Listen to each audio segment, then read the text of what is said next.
Pagbasa mula sa unang aklat ng mga hari.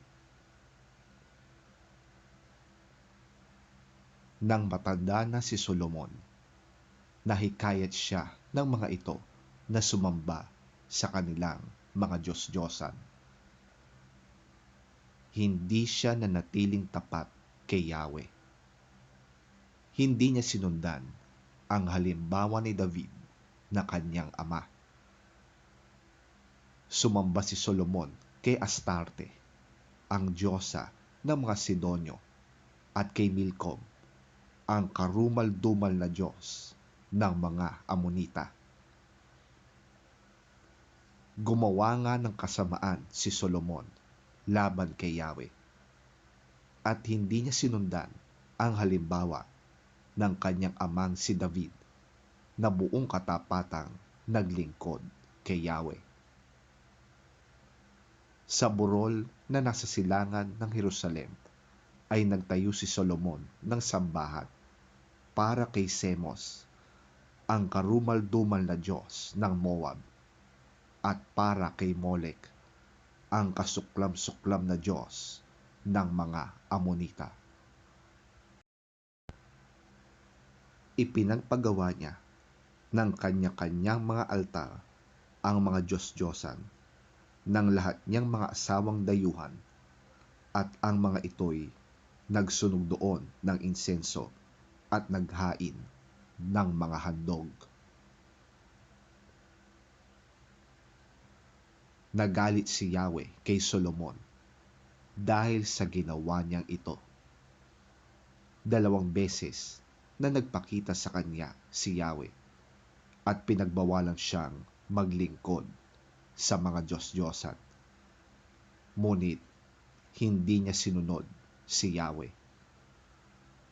Kaya nga't sinabi nito sa kanya, "Dahil sumira ka sa ating kasunduan at sinuway mo ang aking mga utos, aalisin ko sa iyo ang kaharian at ibibigay ko sa isang lingkod mo.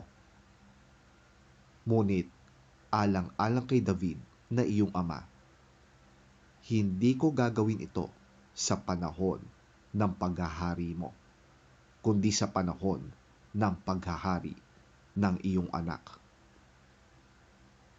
Isang lipi lamang ang ititira ko sa kanya, alang-alang kay David na aking lingkod, at alang-alang sa Jerusalem, ang lungsod na aking pinili."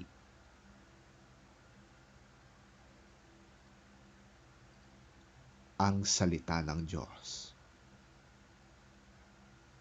Salamat sa Diyos.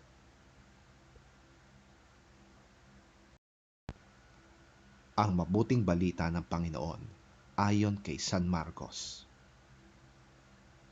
Papuri sa iyo, Panginoon. Umalis doon si Jesus at nagpunta sa lungsod ng Tiro. Tumuloy siya sa isang bahay doon at ayaw niyang malaman ni numan na naroon siya. Subalit, hindi ganoon ang nangyari. Ang pagdating niya'y nabalitaan ng isang inang may anak na babaeng sinasapian ng masamang espiritu. Pumunta agad kay Jesus ang ina at nagpatira pa sa kanyang harapan. Ang babaeng ito'y isang Griego na Syro-Phoenicia. Nakiusap ito kay Jesus na palayasin ang demonyong sumapi sa kanyang anak. Ngunit sinabi ni Jesus, "Kailangang ang mga anak muna ang pakainin. Hindi dapat kunin ang pagkain ng mga anak upang ihagis sa mga aso."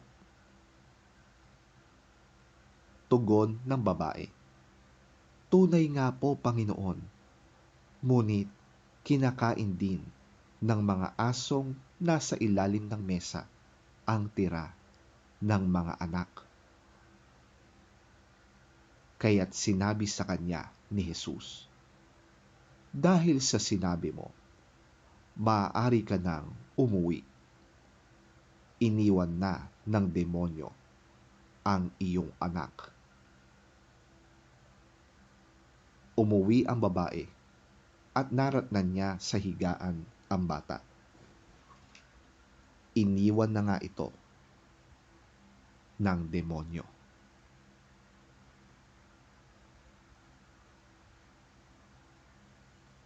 Ang mabuting balita ng ating Panginoon. Pinupuri ka namin, Panginoong Hesukristo.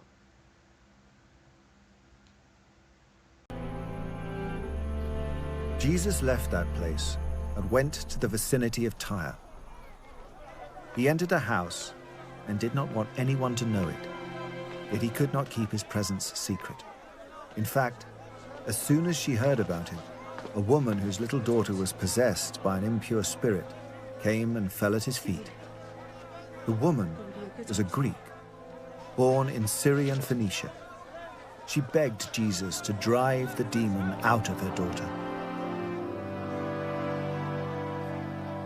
"First, let the children eat all they want," he told her, "for it is not right to take the children's bread and toss it to the dogs." "Lord," she replied, "even the dogs under the table eat the children's crumbs." Then he told her, "For such a reply, you may go. The demon has left your daughter." She went home and found her child lying on the bed and the demon gone. Mama.